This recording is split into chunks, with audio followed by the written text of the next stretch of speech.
नमस्कार, स्वागत है आपका कबीर न्यूज में। मैं हूं मदन मोहन शाक्या और आज आपके खास मेहमान से हम आपकी मुलाकात कराएंगे, जिनका देश विदेश में भी नाम है और स्पेशली न्यूरो सर्जरी में उनका विशेष उनको किसी परिचय की जरूरत नहीं है, जो कि वैसे तो उनको कुछ लोग मेडिकल साइंस के डॉक्टर अंबेडकर भी कहते हैं। और हमें आज बड़ी खुशी है कि वो कुछ आपको ब्रेन हेमरेज और ब्रेन स्ट्रोक के बारे में बताएंगे, क्योंकि इस समय कोरोना टाइम में बाकी सारे गंभीर रोगों का कुछ पता ही नहीं था, केवल कोरोना ही सबको ले गया, जबकि ये सारी बीमारियां भी बहुत गंभीर हैं।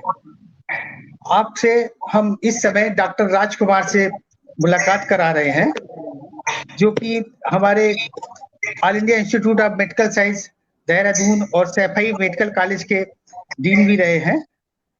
तो आइए राजकुमार साहब, अब मैं आपका स्वागत करता हूं। कुछ जनता और हम लोग सबके सवाल है जो आप उसमें कुछ हमको मार्ग प्रदर्शन करेंगे। आपसे पूछना चाहते हैं कि ब्रेन स्ट्रोक के बारे में पूछना चाहते हैं। ब्रेन स्ट्रोक क्या होता है सर? Thank you Madan. मैं एम्स ऋषिकेश का निदेशक रहा हूँ और Uttar Pradesh University of medical science का वाइस चांसलर रहा हूँ, एक्चुअली डीन नहीं। एनीवे सर, तो आज सर हम फिर बात भी करेंगे। थोड़ा सा और चाहेंगे कि आप अपने उससे बता दें कि आप कहाँ कहाँ कर चुके हैं। आपका तो काफी सूचनाओं और न्यूज में भी सुनने को मिलता था। कोरोना का समय में आपने भी बहुत अभूतपूर्व सहयोग और वहाँ पे मेडिकल साइंस में इटावा में भी आपने बहुत अच्छे अच्छे कार्य किए हैं। दो शब्द उसके बारे में बता दें जिससे हमारे दर्शक इसको समझ पाए। देखिए, जैसा कि अभी आपने बताया मदन, मैं डॉक्टर राजकुमार हूँ। वैसे मैं विभागाध्यक्ष हूँ न्यूरो सर्जरी का SGPGI लखनऊ में और प्रोफेसर हूँ न्यूरो सर्जरी का।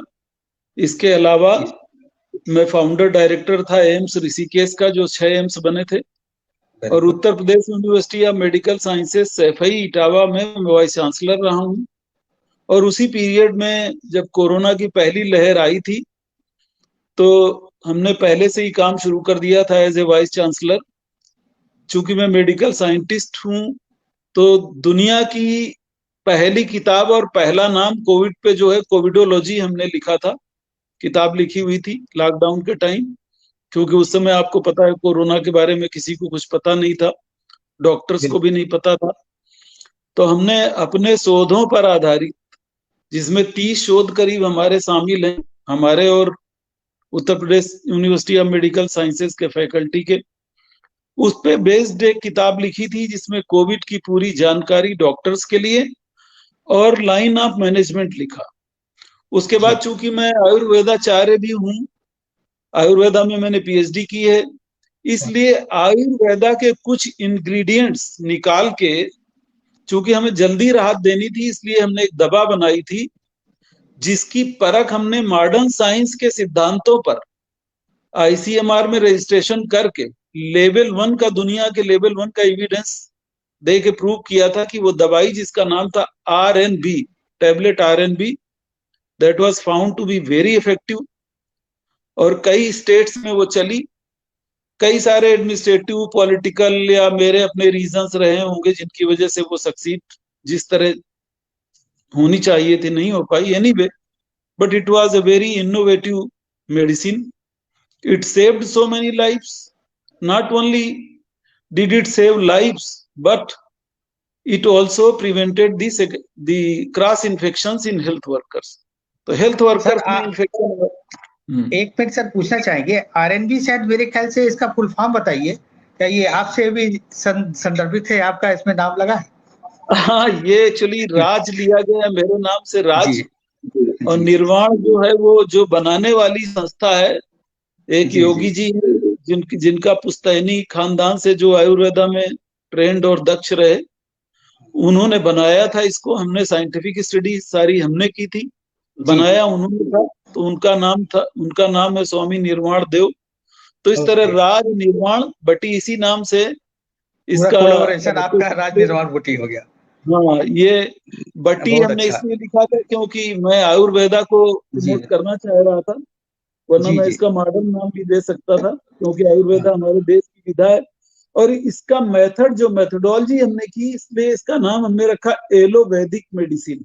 ये नया टर्म है, धीरे धीरे इसका प्रचार हो रहा है। क्योंकि आप जानते हैं, यहाँ पे थोड़ा सा बता दूं मैं, वैसे तो इसका अलग से इंटरव्यू लेना चाहिए आपको, लेकिन थोड़ा सा मैं बिल्कुल लाइट बिल्कुल सर। डालूंगा कि आयुर्वेदा जो है वो हमारी साइंस ऐसी है जो एंशियंट साइंस है, दुनिया की एंशियंट साइंस है, साइंस ऑफ लॉन्जिविटी है, साइंस ऑफ रिजुवेनेशन है। अनफॉर्चुनेटली पिछले 100-150 साल में चूंकि उसमें कोई शोध नहीं हुए, उसमें कोई डेवलपमेंट नहीं हुए, उसका इंफ्रास्ट्रक्चर उतना स्ट्रांग नहीं रहा, इसलिए वो डेवलप नहीं हो पाई, डॉर्मेंट हो गई। तो इसलिए मॉडर्न साइंस के इन्वेस्टिगेशन इक्विपमेंट, मॉडर्न साइंस की मेथोडोलॉजी लेकर अगर उसको दोबारा से रिवाइव किया जाए, तो अब उसमें ईगो हर्ट होती है। आयुर्वेदा वाले सोचते हैं हम सुपीरियर हैं, एलोपैथी वाले सोचते ही हैं वो सुपीरियर हैं भी। तो जी इसलिए जो है हमने इसका नाम रखा एलोवैदिक, मतलब आयुर्वेदा के जो अच्छी चीजें हैं उनको लेके एलोपैथिक मेथड, मॉडर्न साइंस के मेथड से चीजों को स्टडी किया जाए, और जो मैनकाइंड के लिए यूजफुल हो उनको निकाला जाए। इसलिए हमने इसका नाम दिया एलोपैथिक। और ये केवल कोरोना में नहीं, कई सारे मरीज हम बचा चुके हैं उससे। और मैं ये भी बता दूं, न्यूरो साइंसेस में जो रिफ्रैक्टरी डिजीजेज हैं जिनका कोई ट्रीटमेंट एलोपैथी में भी नहीं है, हम कॉकटेल इस्तेमाल करते हैं, और बहुत सारी डिजीजेज में बहुत सक्सेसफुल रिजल्ट्स हैं। लेकिन जब तक साइंटिफिक स्टडी पूरी ना हो जाए तब तक इसका क्लेम मैं नहीं कर सकता। तो आज एलोपैथिक के बारे में मुझे लगता है इतना ही रहने दें, फिर अपने मेन टॉपिक पे आते हैं। सर, बहुत मुझे अच्छा। आप लगता हर है चीज की नई नई शुरुआत करते हैं और ईश्वर आपको सफल करता है। बहुत सी चीजें हमें आपके बारे में इधर उधर से पता चलती हैं, लेकिन उसमें तो बहुत लंबा समय खर्च होगा। चलिए, हम कोरोना के बारे में अगले इंटरव्यू वगैरह में बात करेंगे। अभी हम आपसे ये पूछना चाहेंगे कि आप, जो कि बेसिकली न्यूरो सर्जन है, तो जी, ये स्ट्रोक क्या होता है सर? स्ट्रोक के बारे में कुछ हमको बताएं। ये बहुत अच्छा ब्रेन सवाल स्ट्रोक। है पब्लिक के लिए, और पब्लिक को ये मदन जी समझना चाहिए कि जिस तरह से हमारा हार्ट लगातार, जब से आदमी पैदा होता है बच्चा, और जब तक वो मरता नहीं तब तक हार्ट लगातार चलता रहता है, ये हम सभी जानते जी हैं। जी जी और बिल्कुल। जिस तरह से हृदय चलता रहता है, तो हृदय को भी एनर्जी की आवश्यकता होती है। उसमें भी, उसकी भी वाल को, मसल को, हृदय की मसल को भी ब्लड की सप्लाई लगातार चाहिए, लगातार ऑक्सीजन चाहिए, लगातार ग्लूकोज चाहिए, लगातार और इसेंशियल आइटम्स चाहिए। तो जब कभी हार्ट को ही ब्लड की सप्लाई नहीं मिलती है तो हार्ट मरने लगता है, इसको हम कहते हैं हार्ट अटैक। ठीक है ना? जी इसी तरह यही प्रक्रिया ब्रेन में है कि ब्रेन जब से पैदा होता है वो लगातार काम करता रहता है सोते जागते। तो ब्रेन में लगातार खून की सप्लाई, ब्रेन एक ऐसा ऑर्गन है, इसको ब्रीफ में थोड़ा सा मैं समझा दूं कॉमन पब्लिक के लिए, कि ब्रेन एक बहुत ज्यादा इंट्रिकेट, बहुत कॉम्प्लेक्स, बहुत ही डिफिकल्ट और हाई एनर्जी कंज्यूमिंग, और सबसे ज्यादा ब्लड जो जिसमें जाता है हार्ट का 20% करीब, ऐसा ऑर्गन है। और ब्रेन इतना टेंडर है कि अगर 2 मिनट भी उसमें ऑक्सीजन की सप्लाई डिसरप्ट हो जाए, 2 मिनट, तो ब्रेन मरने लगता है। और ब्रेन के सेल जब मरने लगते हैं तो वो दोबारा रिवाइव नहीं होते। बाकी जगह आप देखते हैं ना, जैसे घाव हो गया आपका, घाव भर जाता है 7-8 दिन में। लेकिन ब्रेन के सेल ऐसे हैं, कुछ इस तरह बने हैं, इतने टेंडर हैं कि अगर 2 मिनट ऑक्सीजन न मिले तो वो मरने लगते हैं सेल। 5 मिनट में तो मरने ही लगते हैं, और 10 मिनट बाद तो फिर उनमें आप कुछ भी कर लीजिए, वो जिंदा नहीं हो सकते। तो जिस तरह हार्ट अटैक होता है, उसी तरह ब्रेन में अटैक होता है। ये क्या है ब्रेन अटैक? अगर लेमैन लैंग्वेज में हम इसको कहें तो ब्रेन अटैक का मतलब है कि ब्रेन में, ब्रेन के आधे हिस्से में या ब्रेन के किसी भी हिस्से में, छोटे बड़े हिस्से में, जब खून की सप्लाई, चाहे वो धमनियों की ब्लॉकेड की वजह से डिसरप्ट हो जाए और चाहे ब्लीड की वजह से डिसरप्ट हो जाए, तब हम इसको कहते हैं ब्रेन अटैक। और इसका मेडिकल नाम है स्ट्रोक। आप जानते हैं स्ट्रोक सभी लोग बोलते हैं आजकल। स्ट्रोक जो है वो second most common, above 60 above 60, age above 60, stroke is the second most killer. इसका मतलब ये है कि दुनिया में 60 साल के लोगों का अगर एवरेज लिया जाए तो मुख्य कारण जो मृत्यु का है वो स्ट्रोक है, दुनिया भर में, अकेले भारत में नहीं। 5.5 मिलियन लोगों को स्ट्रोक होता है साल में, और हर 40 सेकंड पे एक स्ट्रोक हो जाता है। तो ये है दुनिया के सिनेरियो स्ट्रोक का। तो stroke at above age 60, it is the second most cause of death in the entire globe, दुनिया भर में। तो इस तरह हम देखते हैं कि ये बहुत इंपॉर्टेंट काज है। हार्ट अटैक के बाद शायद ब्रेन अटैक ही एक ऐसा रीजन है जिससे मैक्सिमम मौतें दुनिया में होती है। वैसे अगर स्टैटिस्टिक्स वाइज देखा जाए तो हमारे दुनिया में जो डेथ होती है वो सबसे ज्यादा होती है हार्ट अटैक से, फिर कैंसर से, फिर रोड ट्रैफिक एक्सीडेंट से, ऐसे होता है। और भी बहुत सारे कारण हैं। तो इस तरह आपने देखा तो स्ट्रोक का मतलब है कि ब्रेन में ब्लड की सप्लाई ब्रेन के किसी हिस्से में या आधे हिस्से में या चौथाई हिस्से में या पर्टिकुलर जहां वो धमनी सप्लाई कर रही है, क्योंकि ब्रेन में मुख्य तौर से 4 धमनियां होती हैं। अब ये चारों धमनियों की अलग अलग ब्रांचेस होती हैं जो अलग अलग हिस्से को सप्लाई करती हैं।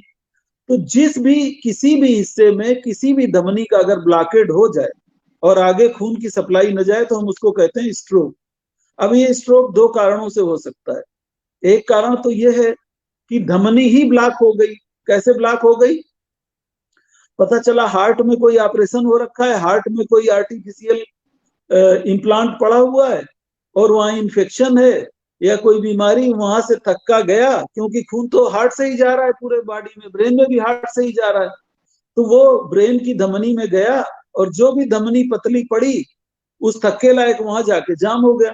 जब वहां जाम हो गया तो आगे की सप्लाई बंद हो गई। जब सप्लाई धमनी में ब्लॉकेड की वजह से होती है तब हम इसको कहते हैं इस्चीमिक स्ट्रोक। मतलब सेल सूखने लगे ब्रेन सूखने लगा उससे, तब हम इसको कहते हैं इस्चीमिक स्ट्रोक। इस्चीमिक स्ट्रोक रफली 80% लोगों में जो स्ट्रोक होता है वो इस्चीमिक स्ट्रोक होता है। और जब कोई ब्लीडिंग हो जाए धमनी में, धमनी की वजह से ब्लीडिंग हो जाए, उसके कारण आगे बताएंगे, तब हम कहते हैं हीमरेजिक स्ट्रोक, जिसको इंजूरियम कहते हैं। हाँ, जिसको हम कहते हैं ब्रेन हेमरेज। हाँ, जी जी। Brain haemorrhage. तो अब ब्रेन हिमरेज पब्लिक को तो पता नहीं हो, तो डॉक्टर बताता है ना कि ब्रेन हिमरेज हुआ है कि इस्चीमिक स्ट्रोक हुआ है। तो इसीलिए इन दोनों को, इस्चीमिक स्ट्रोक और ब्रेन हिमरेज को हम कहते हैं स्ट्रोक। लेकिन हमें ये इसमें डिफरेंस थोड़ा बताइए, इसमें क्या अंतर है? दोनों में इसमें क्या अंतर? व्हाट इज द डिफरेंस यही मैं बिटवीन बताने की हेमरेज एंड कोशिश कर स्ट्रोक? रहा हूँ कि ब्रेन स्ट्रोक 2 रकम का होता है। एक है इस्चीमिक स्ट्रोक और एक है ब्रेन हिमरेज। इस्चीमिक स्ट्रोक का मतलब ये है कि ब्रेन में सप्लाई करने वाली धमनी या धमनी की कोई शाखा, उसमें ब्लॉकेड आ जाए, चाहे वो कोलेस्ट्रॉल के जमा होने से ब्लॉकेड आए, चाहे वो हार्ट की किसी बीमारी से वहां से थक्का या हवा का गुब्बारा छोटा सा चला जाए और धमनी को बंद कर दे, इसको हम कहते हैं इस्चीमिक स्ट्रोक। ये स्ट्रोक भी 4 रकम का होता है। अभी हम उस पर यहाँ जिक्र नहीं कर रहे हैं क्योंकि वो विषय से हम हट जाएंगे, क्योंकि आज हम ब्रेन हिमरेज पे बात कर रहे हैं। लेकिन 80% लोगों में इस्चीमिक स्ट्रोक ही होता है। और अगर किसी धमनी के विकार की वजह से ब्रेन की किसी धमनी में, सपोज करिए धमनी की दीवार कमजोर है, तो गुब्बारा सा बन जाता है उसमें, उसको मेडिकल भाषा में एन्यूरिज्म कहते हैं। अब ब्लड प्रेशर अगर किसी को है और वो फट गई तो उसको हम कहते हैं ब्रेन हिमरेजिक स्ट्रोक। यहाँ दोनों में फर्क से भी संबंध है कोई? सर है? इसका कोई पैरालिसिस से भी संबंध है क्या? लोग कहते हैं हाँ, लकवा आगे मार गया, वो भी बताएंगे, आगे लेक्चर में बताएंगे। पहले आप ये समझ लीजिए कि इस्चीमिक स्ट्रोक होता है 80% लोगों में और हिमरेजिक स्ट्रोक होता है 20% लोगों में। इस्चीमिक स्ट्रोक में 19% लोग मर जाते हैं, और जब ब्रेन हिमरेज होता है, हिमरेजिक स्ट्रोक होता है, तो 26 से लेके 50% या 55% लोग मर जाते हैं। ये दोनों में बेसिक डिफरेंस है। इसलिए हिमरेजिक स्ट्रोक या ब्रेन हिमरेज जिसको आप कहते हैं, वो ब्रेन हिमरेज ज्यादा फेटल है, इसकी वनस्पति जो इस्कीमिक स्ट्रोक होता है। तो ये आपने मोटा मोटा, मैं समझता हूँ हमारे जो श्रोता हैं उनको समझ में आ गया होगा कि स्ट्रोक दो तरह का है। पहले इस्कीमिक स्ट्रोक, जहाँ खून का दौरान बंद हो जाए धमनी में ब्लॉकेड होने की वजह से, और दूसरा धमनी फट जाने की वजह से, जब खून जमा हो जाए उसकी वजह से अगर ब्लॉकेड हो जाए, जहां खून जमा हो जाएगा उसके आगे तो ब्लड जा नहीं पाएगा क्योंकि धमनी बंद हो गई।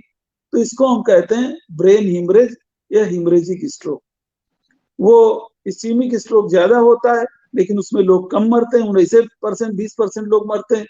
हिमरेजिक स्ट्रोक का इंसिडेंस कम है, वो होता 20% लोगों में है, लेकिन मर 50% लोग, 55% लोग जाते हैं। ये हमको समझने की आवश्यकता है। इसका मतलब ये है कि हिमरेजिक स्ट्रोक, ब्रेन हिमरेज जो है वो ज्यादा खतरनाक है इस्कीमिक स्ट्रोक से। पहले कुछ इसमें लक्षण पता चल सकते हैं किसी को स्ट्रोक हुआ है या कुछ हुआ है, और कैसे उसको मैं कंट्रोल? समझता हूँ पहले लक्षणों के पहले हमको ये समझना पड़ेगा कि ये होता क्यों है। जी मुझे जी, लगता है ये ज्यादा जरूरी है। बिल्कुल ये भी ज्यादा जरूरी, बिल्कुल सही सर, जी, बिल्कुल। तो कारण क्या है, तो मैं इससे ये कारण क्या बताते है? चलूं कि इस्कीमिक स्ट्रोक जो होता है वो तो उसके मुख्य कारण हैं hypertension, diabetes, obesity, hyper cholesterolemia, मतलब कोलेस्ट्रॉल ज्यादा है बॉडी में। मोटे मोटे कारण ये, बहुत आदमी मोटा है, डायबिटीज अनकंट्रोल्ड है, ब्लड प्रेशर अनकंट्रोल्ड है, मरीज की उम्र ज्यादा है, अनकंट्रोल सब कुछ चल रहा है, एक्सरसाइज हो नहीं रही है, स्मोकिंग चल रही है, ऐसे लोगों में इस्कीमिक स्ट्रोक ज्यादा होता है।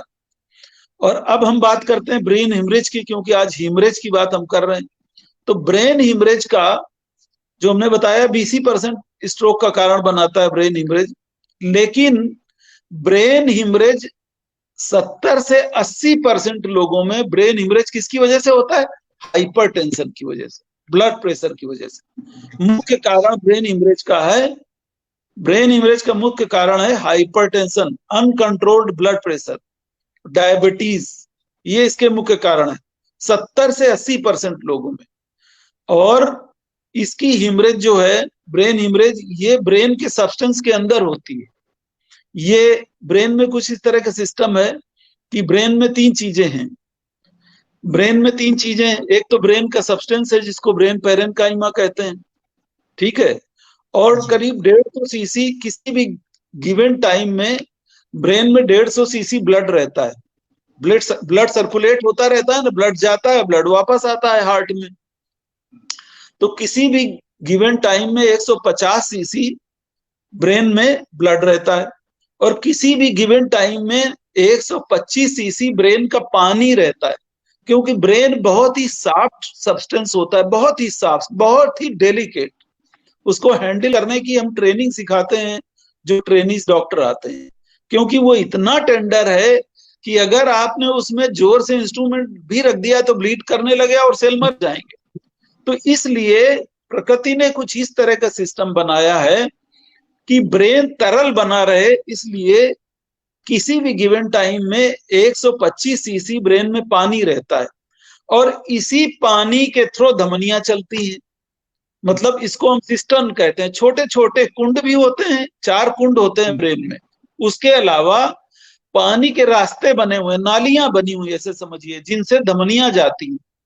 तो उन धमनियों में जब रप्चर हो जाता है, चाहे वो ब्लड प्रेशर की वजह से हो, 70% लोगों में ब्रेन हिमरेज ब्लड प्रेशर की, अनकंट्रोल ब्लड प्रेशर की वजह से होता है। और भी कारण होते हैं, उनको भी बताता चलूं। कभी क्या होता है कि धमनी की वाल कमजोर हो गई, या तो पैदाइशी कमजोर थी, या वो चोट लगने से कमजोर हो गई, कभी चोट लगी और भूल गए, या कई जेनेटिक कारण ऐसे होते हैं जिसमें वाल की कमजोर हो जाए धमनी की, किसी खास धमनी की, तो वहां पे गुलमा सा बन जाता है धमनी के ऊपर, गुब्बारा सा छोटा सा, उस गर्दन भी होती है, ऐसे ऐसे बन गया गुब्बारा, धमनी ये जा रही और गुब्बारा ऐसे बन गया है। तो ये फट गया तो भी 5 से 7% लोगों में, 8% लोगों में इसके फटने से ब्रेन हिमरेज हो जाता है। कभी क्या होता है कि धमनी ब्लड ले जाती है और सिराएं जिनको वेन कहते हैं वो ब्लड को वापस लाती है। कुदरत ने ऐसा सिस्टम बनाया है। कभी कभी इनका गुच्छा बन जाता है। इनका गुच्छा जब बन जाता है और वो फट जाता है, तब जो है ब्रेन हिमरेज हो जाता है। तो ब्रेन हिमरेज के हमने 3 मुख्य कारण बताए। ब्लड प्रेशर सबसे ज्यादा 70 से 80% में, ज्यादातर लोगों, जी जी, 5 से एक्सीडेंटल। 7% में जो ये धमनी का गुब्बारा फट जाए, और उसी उसी 5-8% में अगर ये गुच्छा फट जाए धमनियों का। और ये बता दें, एनुरिज्म बहुत कॉमन नहीं है पॉपुलेशन में, 1% लोगों को होती है एनुरिज्म। ये गुब्बारा जो बनता है गुब्बारा ये टाइप। बहुत कॉमन है, तो घबराने की जरूरत नहीं है, ये बताते चलें। अगर जी पूरी आबादी दी जाए तो 1% लोगों में वो धमनी का गुब्बारा बन जाता है। अब वो फटता है कि नहीं फटता है, कई लोग जिंदगी भर चलते रहते हैं, उनमें फटता ही नहीं, तो उनमें ब्रेन हिमरेज नहीं होगा। कई लोग सर इसकी में बड़े वजह बड़े से निकल आते हैं, गोले गोले नहीं, से यहाँ सर पे। सर में नहीं देख सकते कई, आप, अंदर ही जी जी, होते, ब्रेन के अच्छा, अंदर ही होते। हाँ, वो बाहर, वो तो बात पता माइक्रोस्कोप नहीं। में देखे जाते। जी जी, जी जी, बाहर नहीं दिखाई पड़ते। अच्छा अच्छा वो अच्छा, ब्रेन के अंदर की बातें हम कर रहे हैं अभी सब। जी जी और जी। वहाँ गुच्छा बन गया, वो फट गया। अच्छा, इसके अलावा ब्रेन हिमरेज के क्या कारण है? जैसे ब्रेन में ट्यूमर है, 8 से 10% लोगों में जो ये ब्रेन ट्यूमर का बता दें, ब्रेन ट्यूमर भी बहुत ज्यादा लोगों में नहीं होता है। 1 लाख में करीब 5 या 8 लोगों में ब्रेन ट्यूमर होता है। तो ब्रेन ट्यूमर कई ऐसे हैं जिनमें ब्लीडिंग हो जाए तो ब्रेन हिमरेज हो जाती है। इसके बहुत। अलावा ब्रेन हिमरेज, इसके अलावा अगर सारी हिमरेज ली जाए, जो हिमरेजिक कारण है 20% के अंदर अगर हम लें, तो करीब 8 से 10% ब्रेन ट्यूमर में अगर ब्लीडिंग हो जाती तो ब्रेन हिमरेज हो जाती है। इसी तरह कोआगुलोपैथीज एक मेडिकल टर्म है, जिसका मतलब ये है कि ब्लड में ही कोई बीमारी हो, जैसे हीमोफीलिया आप जानते हैं, जिसमें क्लॉटिंग फैक्टर पूरे नहीं बन रहे हैं। लीवर से बनते हैं क्लॉटिंग फैक्टर, तो लीवर में कोई बीमारी है, इसकी वजह से ब्रेन हिमरेज हो सकता है। कई दवाएं चल रही होती हैं, उनकी वजह से ब्रेन हिमरेज हो सकता है। ये जो ड्रग एडिक्ट लोग हैं, कोकेन, एम्फिटामीन, स्यूडोएफेड्रिन, ये लोग जो लेते हैं, हैबिचुअल हैं, इनमें ब्रेन हिमरेज हो सकता है। बच्चे जो बहुत छोटे होते हैं उनमें ब्रेन हिमरेज का कुछ पैदाइशी कारण होता है, उनको अभी सही। हम इग्नोर करते हैं। लेडीज खास तौर से जिनमें प्रेगनेंसी के बाद, डिलीवरी के बाद, उनमें ब्रेन हिमरेज हो जाता है। वो सेरेब्रल वीनस थ्रोम्बोसिस के नाम से हम उसको जानते हैं। तो ये सारे अगर लिए जाएं छोटे पूरे कारण लगा के, कि ड्रग्स की वजह से हो सकता है, कोआगुलेशन में, ब्लड में जो जमने की क्षमता होती है उसमें कमी आ जाए, उसकी वजह से हो सकता है। ब्रेन में गुच्छा बन जाए धमनियों का, उसके फटने से हो सकता है। ब्रेन की धमनियों में गुब्बारा बन जाए, उसके फटने से हो सकता है। और मुख्य हमने बताया ब्लड प्रेशर। तो असली दुश्मन क्या है आदमी का? Blood pressure, uncontrolled blood pressure. सेठ जी को ब्लड प्रेशर चल रहा है, इग्नोर कर रहे हैं, अरे हमें कुछ नहीं, हमने योगा कर लिया, अब योगा से हमारा ब्लड प्रेशर ठीक हो जाएगा। तो कभी इस मिथ में बिल्कुल ना पड़े, एक्सरसाइज करें। ब्रेन अगर अनकंट्रोल्ड ब्लड प्रेशर या ब्लड शुगर है, उसका जरूर रूटीन चेकअप करवाएं। तो मोटा मोटा हमने बताया ब्रेन हिमरेज के ये कारण है। इसका मतलब ब्लड प्रेशर बहुत खतरनाक है। हाँ, खतरनाक तो है ही है, क्योंकि 50% लोग मर जाते हैं भाई, आधे लोग तो अस्पताल ही नहीं पहुंच पाते, इसका मतलब उसके पहले ही वो मर जाते हैं। तो ये भी तो एक समझने वाली बात है, जी जी, 25 से बिल्कुल। 50% लोग एक एस्टीमेट के हिसाब से हॉस्पिटल ही नहीं पहुंच पाते, ब्रेन ये तो हिमरेज हो पता गया। है। तो ये तो बहुत खतरनाक सिनेरियो है। अब आप पूछ सकते हैं इससे कैसे बचा जाए, तो सर अभी बिल्कुल। आगे आप डिस्कस करेंगे कि कैसे बचा जा सकता है इससे। और इसका उपचार करने अगर के तरीके क्या हैं सर? कैसे कैसे हाँ, मेडिसिन से भी हो सकता है क्या ये, कि इससे इसमें पहले हमें लगता है ऑपरेशन? कि हम ये जान लें कि इसके लक्षण क्या है, जी, लक्षण कैसे बताइए, हमको पता चले पता चलेगा। कि भाई ब्रेन हेमरेज हो गया। जी जी। देखिए, ब्लड प्रेशर जिसको है, हाइपरटेंशन जिसको अनकंट्रोल्ड है, उसको ब्रेन हेमरेज कैसे होता है, इसका मोटा सा उदाहरण देते हैं आपको। एक बहुत मोटा सा आदमी है जो काम कर रहा है, ब्लड प्रेशर है उसको उसको इग्नोर कर रहा है, कभी दवा ले रहा है कभी नहीं ले रहा है, होश में अच्छा भला बैठा, खाना खाया और सडनली जो है वो बेहोश हो गया, जोर से सर दर्द हुआ या कभी कभी नहीं भी हुआ, और बेहोश हो गया, सांस तेज तेज चलने लगी, इरेगुलर चलने लगी, और कुछ देर बाद मर गया। एक तो ये प्रेजेंटेशन है इसका।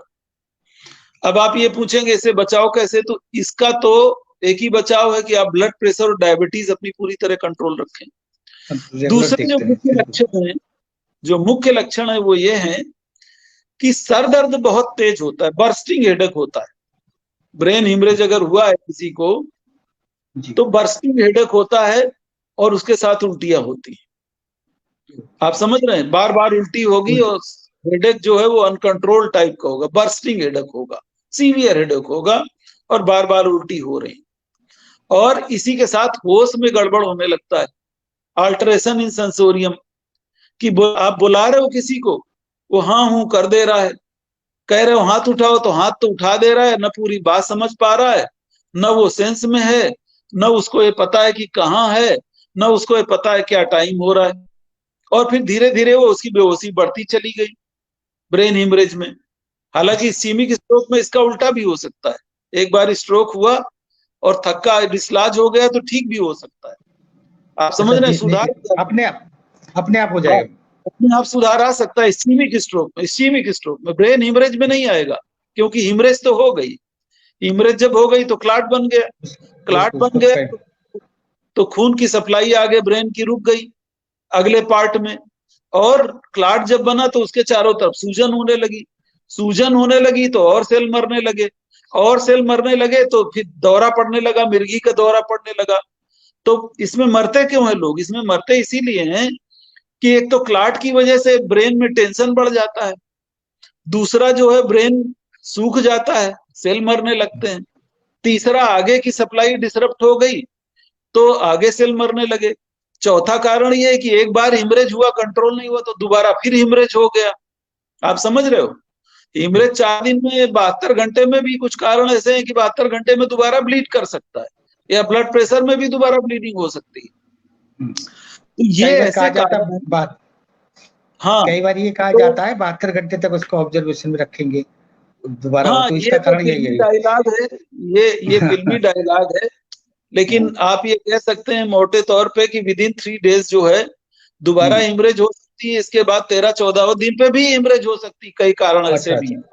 और हाइपरटेंशन की वजह से तो रिपीटेडली कुछ ही घंटे में ब्लीडिंग हो सकती है अगर वो कंट्रोल नहीं है, मतलब अभी हुई है और उसका प्रिडिक्शन नहीं कितनी जल्दी ब्लीडिंग हो जाएगी। तो मुख्य लक्षण हमने बताया, हेडेक, वॉमिटिंग, दौरा पड़ना, एक हाथ कमजोर हो जाना, आधा हिस्सा कमजोर हो जाना बॉडी का, मुंह टेढ़ा हो जाना, आंखों की जो पूरी चाल है वो बंद हो जाना, स्पीच बंद हो जाना या स्पीच स्लर्ड हो जाना, इस तरह की बहुत सारी चीजें हैं, किसी भी हिस्से में बॉडी के कमजोरी आ जाना, ये सारे लक्षण जो है वो ब्रेन हिमरेज के या स्ट्रोक के लक्षण कॉमन, समझ रहे हैं आप। और फिर दौरा पड़ने लगता है, दौरा जब पड़ने लगता है, मिर्गी का दौरा पड़ने लगता है तो और ब्रेन में स्वेलिंग बढ़ती है।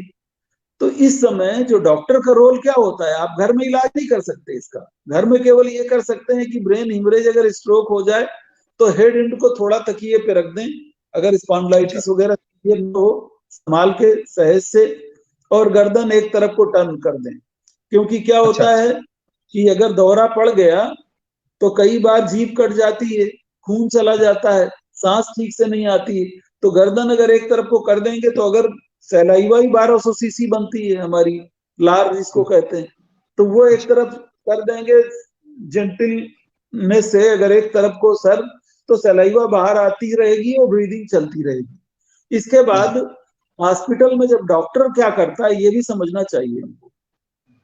डॉक्टर क्या करता है, उसके 3 काम 4 होते हैं।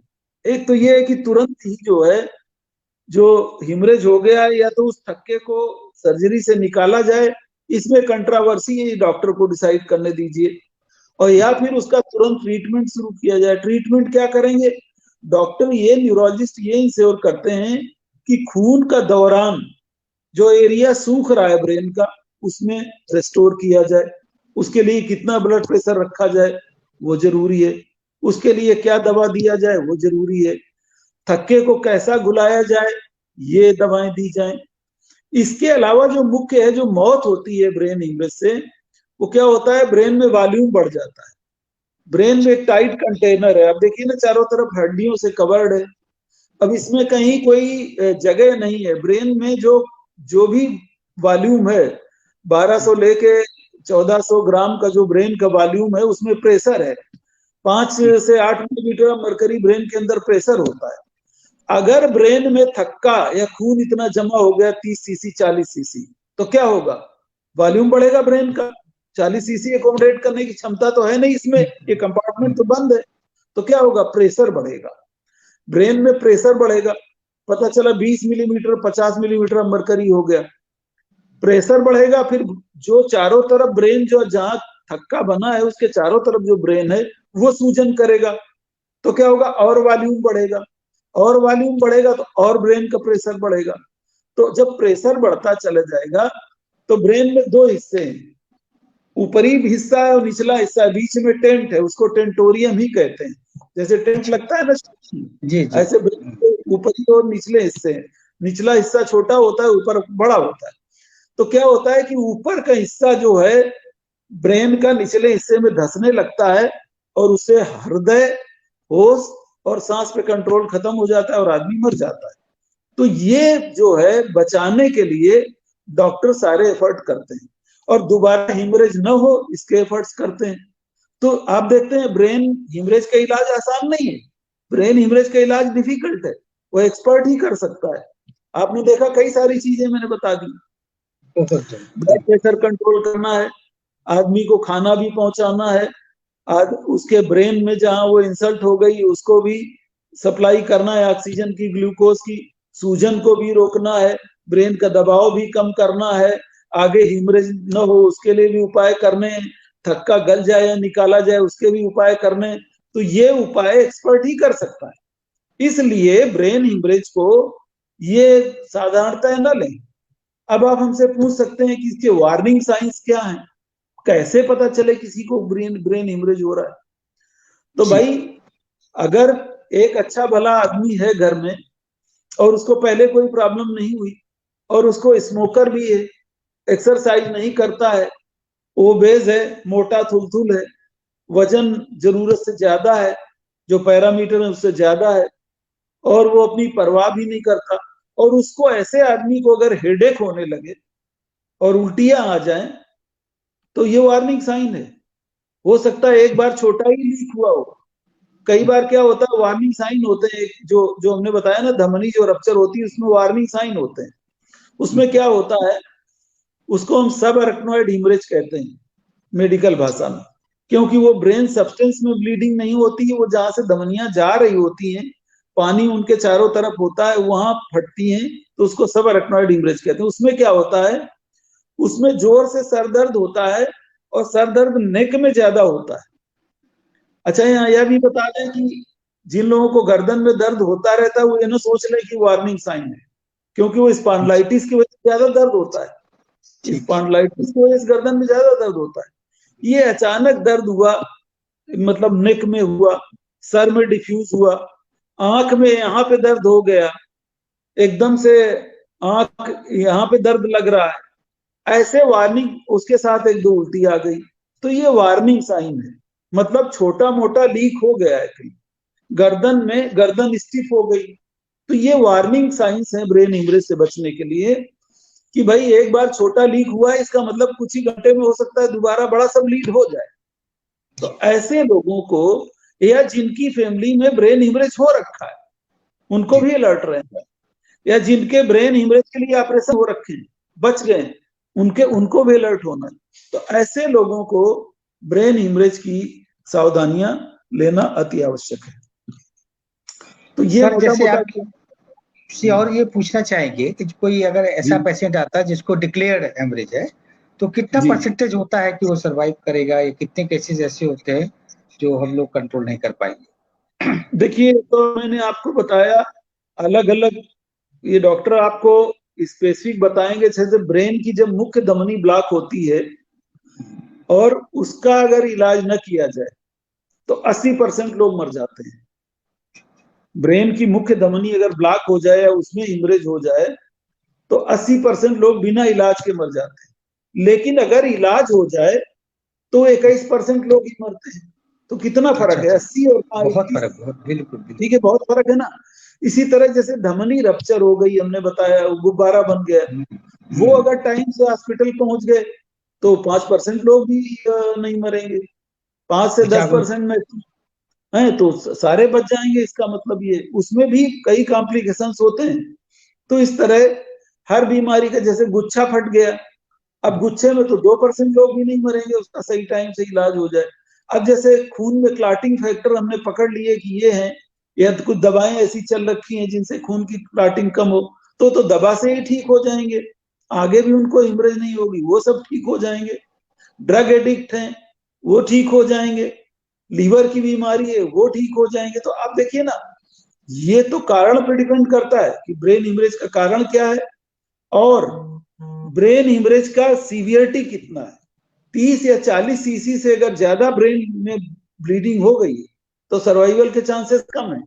एज ज्यादा है, ब्लीडिंग ब्लड का वॉल्यूम 40 सीसी ज्यादा हो गया है, और बाकी डॉक्टर देखते हैं एक तरफ का ब्रेन दूसरी तरफ 5 मिलीमीटर से ज्यादा खिसक गया है, या एक पुतली ज्यादा डायलेट हो गई है, तो ऐसे लोग फिर बच नहीं पाते हैं, उनमें बड़ी प्रॉब्लम हो जाती है। लेकिन जो 30-40 सीसी है, इतने तक बड़े आराम से बच जाते हैं, अगर दूसरी बीमारी ना हो तो बहुत बच जाते हैं लोग। तो ब्रेन हेमरेज का अगर सही टाइम पे इलाज हो जाए तो मैं नहीं समझता हूं कि 5-8%, 10% से ज्यादा लोग मरेंगे। और कम ही किताब, वेस्टर्न लिटरेचर तो और भी कम कोट करता है। लेकिन फिर हमने जैसा कहा, ये डिपेंड करता है कि हिमरेज किस जगह हुआ है और किस कारण से हुआ, वो ज्यादा इंपॉर्टेंट है। वो पब्लिक नहीं समझ सकती, वो डॉक्टरों पे छोड़िए। लेकिन हाँ, ये जरूर कहूंगा कि अच्छे सेंटर पर कोशिश करें जाने की, क्योंकि अभी हमारी कंट्री इतनी डेवलप्ड नहीं है ब्रेन के मामले में कि हर सेंटर पे हर चीज का सक्सेसफुल इलाज हो जाए। और आजकल तो सर्जरी की भी जरूरत नहीं पड़ती।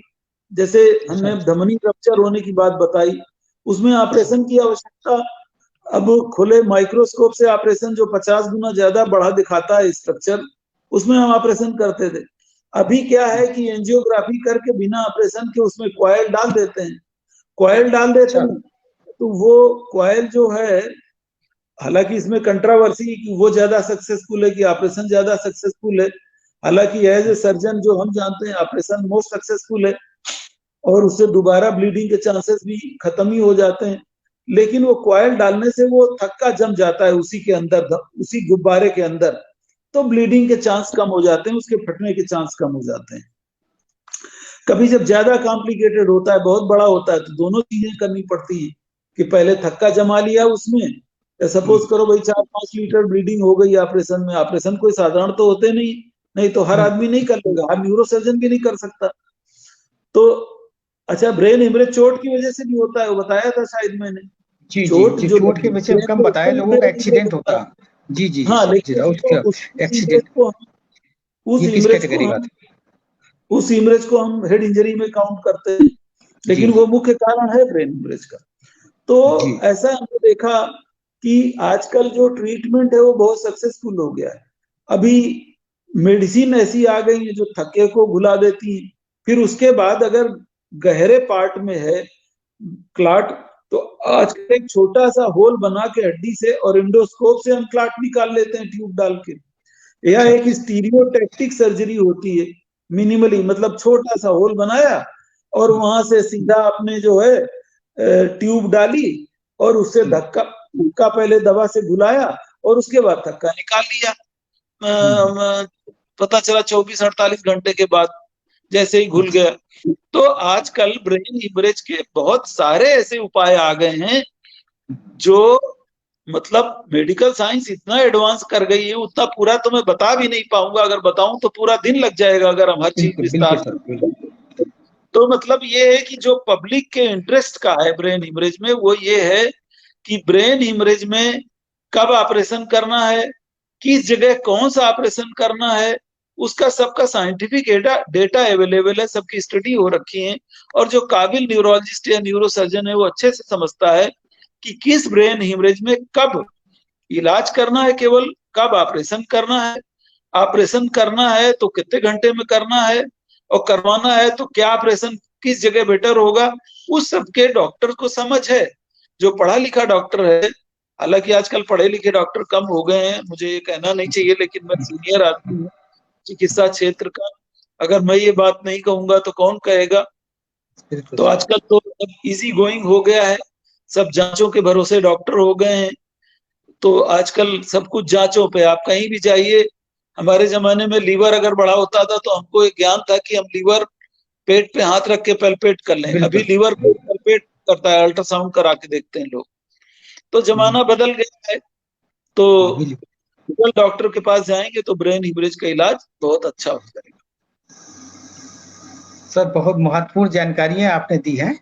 एक थोड़ा सा और पूछना चाहेंगे, जैसे अगर कोई बंदा एक्सीडेंट हो जाता है, ज्यादातर एक्सीडेंट में चोट लगती है, तो ऐसे समय कुछ फर्स्ट एड वगैरह क्या करना चाहिए कि तुरंत हॉस्पिटल नहीं जा पाने के काबिल, रास्ते में किसी को सर पे चोट आ गई है, तो ये भी कारण है ना मेन स्ट्रोक हेमरेज का। देखिए, ब्रेन हेड इंजरी एक अलग टॉपिक है, वो बहुत लंबा डिस्कशन होगा, अगर आप चाहें तो हम उस पर बात करें। ये पार्ट का है थोड़ा सा, इसे हेड इंजरी भी। अच्छा, ब्रेन हिमरेज जो, देखिए ब्रेन हिमरेज जो हेड इंजरी की वजह से होती है, वो हेड इंजरी तीन तरह की होती है। साधारण चोट लग गई, और मध्यम गंभीरता की चोट लग गई, और सीवियर गंभीरता की चोट लग गई, मतलब गंभीर चोट लग गई। तो जो गंभीर मरीज, जो गंभीर चोटें होती हैं, कुल हेड इंजरी का केवल 10% होती है। अच्छा। लेकिन उसमें उस 10% में 1/3 मरीजों को ब्रेन में थक्का होता ही होता है। आप समझ रहे हैं? जो 10% हेड इंजरी सीवियर है, गंभीर चोटें जो हैं, उसमें 1/3 लोगों को ब्रेन में थक्का होता ही होता है। अब वो थक्का बड़ा हो सकता है, छोटा हो सकता है। हालांकि अगर उसका ऑपरेशन जल्दी हो जाए तो रिजल्ट बड़े ड्रामेटिक हैं, बहुत अच्छे हैं रिजल्ट्स हेड इंजरी के। अगर उसका समय पे उपचार हो जाए, वो तो डॉक्टर डिसाइड करेंगे। उसमें जो थक्के होते हैं वो अलग तरह के होते हैं। वो थक्के ब्रेन में जो कवर करती है झिल्ली, उसके ऊपर हो सकता है, उसके नीचे हो सकता है, या ब्रेन सब्सटेंस में हो सकता है। उसमें भी डॉक्टर डिसाइड करता है कि कब ऑपरेशन करना है, कितना बड़ा है तो ऑपरेशन करना है। लेकिन आपने जो पूछा सावधानी, जब चोट लगती है तो उसकी इस देश में ट्रेनिंग की आवश्यकता है। ऐसे मरीजों को 2 चीजें बहुत जरूरी है। एक तो मरीज को सीन से ही, जहां पे एक्सीडेंट हुआ है वहीं से इलाज शुरू हो जाना चाहिए। वहां क्या इलाज हो जाएगा? वहां ये हो जाएगा कि सांस मरीज की ठीक चले, उसका स्पाइन को बिना टेढ़ा मेढ़ा किए, क्योंकि 10% लोगों में स्पाइन में भी इंजरी हो जाती है। अगर स्पाइन में स्पाइनल कार्ड डैमेज हो गई तो चारों हाथ पैर पैरालाइज हो सकते हैं, या दो पैर पैरालाइज हो सकते हैं। तो इसलिए स्पाइनल कार्ड में कोई दबाव न पड़े, इसलिए सीधा सीधा मरीज जो है वो जेंटिल तरीके से ट्रांसफर किया जाए एम्बुलेंस में। और अगर उसको दौरा आ गया हो, और तो उसको दौरा अगर आ गया हो तो उसको एक करवट कर दें, ताकि उसकी सांस ठीक चलती रहे, मतलब सांस का रास्ता न रुके। इसके अलावा अगर कहीं से ब्लीडिंग हो रही है, हड्डी में चोट लग गई है, तो भाई हड्डी में उसको जो भी गमछा रुमाल जो भी अवेलेबल है वहां पे उससे बांध दिया जाए। हड्डी अगर टूटी गई है हड्डी, तो कोई बांस या कोई डंडे का टुकड़ा मिल जाए उससे बांध दिया जाए हड्डी को, या वो भी ना मिले तो दूसरा पैर है उसी से बांध दिया जाए। आप समझ रहे हैं? तो इस तरह उसके सारे नियम है, उसकी ट्रेनिंग की आवश्यकता है। एम्बुलेंस ट्रेनर को अब इस देश में ट्रेनिंग होने लगी है।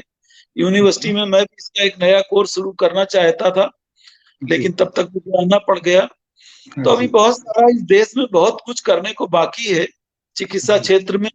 धीरे धीरे हमारा देश डेवलप हो रहा है, और एडमिनिस्ट्रेटर्स और पॉलिटिशियन, एकेडमिशियंस, पॉलिसी मेकर, सबका सहयोग जब होता है तभी चीजें देश में हो सकती हैं। कोरोना में इतनी बड़ी महामारी आई, हम कह सकते हैं कि देश को जैसे तैयार होना चाहिए था उतना तैयार तो नहीं था, क्योंकि कभी इतना सोचा ही नहीं गया। एज ए डॉक्टर मैं ये कह सकता हूँ, हो सकता है कुछ लोगों को लग जाए ये बात, लेकिन हकीकत तो यही है कि कंट्री की जो प्रिपेयर्डनेस थी, कभी हेल्थ पे किसी ने इतना ध्यान ही नहीं दिया। हमारे यहाँ पर कैपिटा हेल्थ की लागत विदेशों के कंपैरिजन में इंफ्रास्ट्रक्चर की कुछ है ही नहीं।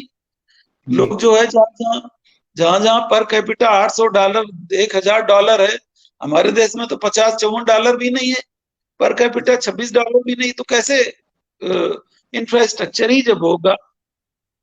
बन रहे हैं तो अस्पताल बिल्डिंगें बन रही हैं, उसमें मैन पावर है नहीं, ट्रेंड मैन पावर है कि नहीं, ट्रेंड डॉक्टर हैं कि नहीं, वो सब पॉलिसीज अलग चलती हैं। तो हमारे देश में अभी बहुत कुछ होना बाकी है। इसका मतलब ये नहीं कि मैं क्रिटिसाइज कर रहा हूँ, नहीं, देश धीरे धीरे डेवलप हो रहा है, बहुत कुछ हो भी चुका है इस देश। कोरोना भी हमने कंट्रोल किया, ऐसा नहीं कि अपने आप हो गया। कोरोना भी पहली लहर तो आप देखिए बड़े खूबसूरती से कंट्रोल कर ली। दूसरी लहर क्योंकि एब्रप्ट आई, तो इसलिए उसमें उतना कंट्रोल कर पाना मुश्किल हो गया, अचानक आ गई वो, और थक भी चुके थे लोग। तो अब डॉक्टर और हेल्थ पब्लिक कोऑपरेट नहीं करती इस देश में। मैं बाहर लॉकडाउन में घूमता था गांव में, तो गांव वालों को तो ऐसा लगता था कोई कोरोना था ही नहीं, कोई मास्क नहीं लगाए, कोई सोशल डिस्टेंसिंग, जो मनाए जो कर रहे हैं, अरे वो तो शहर की बीमारी, गांव में कुछ है ही नहीं। तो इस तरह की मिथ जब तक है हमारे देश में, सुपरस्टिशन है, और पता चला वो जाप कर रहे हैं, कोरोना साइंटिफिक बीमारी है, वायरस की बीमारी है, आप हवन कर रहे हैं, हवन से बीमारी हो जाएगी क्या? आप गायत्री मंत्र पढ़ रहे हैं, पढ़िए उसको, गायत्री मंत्र का विरोध नहीं है, मैं भी पढ़ता हूँ, लेकिन बीमारी ठीक करने के लिए कहाँ की पुलिस ने से मृत्युंजय का जाप कर रहे हैं, कोरोना खत्म कर हो जाएगा। अरे तो मूर्खता की है, मूर्खता की पराकाष्ठा अगर किसी को करनी है, तो वो आदमी अगर खुद ही अपने आप को डेथ के कुएं में ढकेल रहा है, बिना ये सोचे कि एक दिन में 50 डॉक्टर मर गए थे इस देश में आपको बचाने के लिए, तो आपकी कोई जिम्मेदारी नहीं है क्या? अरे सब कुछ सरकार ही, सब कुछ डॉक्टर ही कर देंगे, आप कुछ नहीं, आप केवल कमियां निकाल देंगे उनमें। तो ऐसे नहीं चलता, सिस्टम में सबकी अकाउंटेबिलिटी होनी चाहिए और पब्लिक की भी भागीदारी होनी चाहिए। ये नहीं कि अकेले पॉलिटिशियन को ब्लेम कर दो, एडमिनिस्ट्रेटर्स को ब्लेम कर दो, डॉक्टर्स को ब्लेम कर दो, हेल्थ वर्कर्स को ब्लेम कर दो, वो भी तब जब वही अकेले खड़े हैं मौत और आपके बीच में। तो ये बड़ी सारी चीजें हैं, हर आदमी को एक जिम्मेदार नागरिक बनना पड़ेगा, तभी देश का सम्यक विकास हो पाएगा और तभी इस तरह की चीजों पे कंट्रोल पाया जा सकता है। डॉक्टर साहब, आपने बहुत ही महत्वपूर्ण जानकारियां दी हमको और हमारे दर्शकों को। ज्यादातर लोग मेडिकल से, साइंस से दूर हैं, लेकिन आपने बिल्कुल सरल शब्दों में अच्छी तरह समझाया है। हम लोग आपसे यही प्रार्थना करते हैं कि आपकी कार्यशैली शुरू से देखने में आया, जहां भी आया है, तो आपने बिल्कुल लीक से हट के काम किया है और हर जगह ऐतिहासिक रूप में अपना वो किया। हम आप ये प्रार्थना करते हैं कि आप भी बहुत जल्द पॉलिसी मेकर के बीच में बैठ के अच्छी पॉलिसी बनाए, जो हमारे देश हित में हो। जो हमारे यहाँ जो बेमतलब की आडंबरें हैं कि हो सकता है कोरोना की बीमारी के लोग ताबीज बेचने लगे, तो ताबीज बेचने बंद हो जाए। आप इस ओर कुछ भी काम करिए। हमें बहुत अच्छा लगा, आपने इतना बहुमूल्य समय हमको दिया। हम आपको कबीर न्यूज की ओर से, अपने समस्त दर्शकों की ओर से बहुत बहुत धन्यवाद और बधाई देते हैं sir. Thank you very much Madan ji, thank you sir, नमस्कार। Thank you very much, bye, नमस्कार।